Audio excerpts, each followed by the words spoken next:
Hello mga ka-trending! Welcome back to ZK Trend.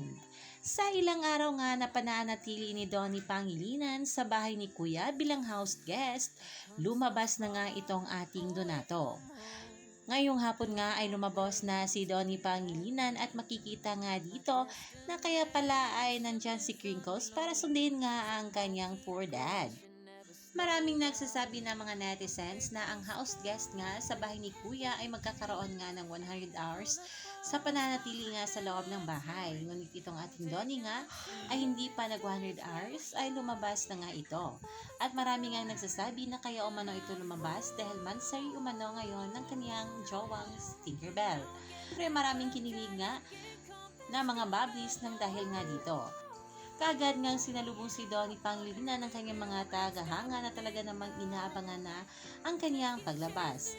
At panigurado naman na ang words of wisdom o ibinahagi ni Donnie sa mga housemates ay mananatili nga sa kanila. Ay nga dito silang komento ng mga bula sa X. Welcome back, Dons! Kumusta stay sa Charot? Anyway, hindi siya umabot ng 100 hours sa loob. Siya lang ata yung less than 100 hours. Supposedly, bukas ng 4 p.m. pa siya mag 100 hours. Ha ha ha ha. Welcome back sa Outside World, Donato.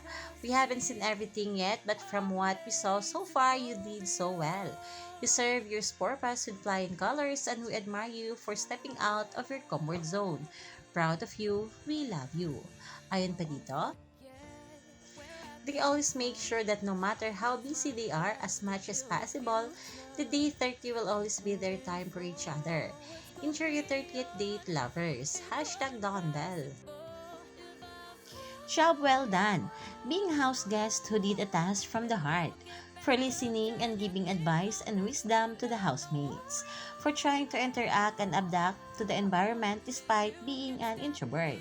Welcome to the outside world, Donnie. Hats off to you.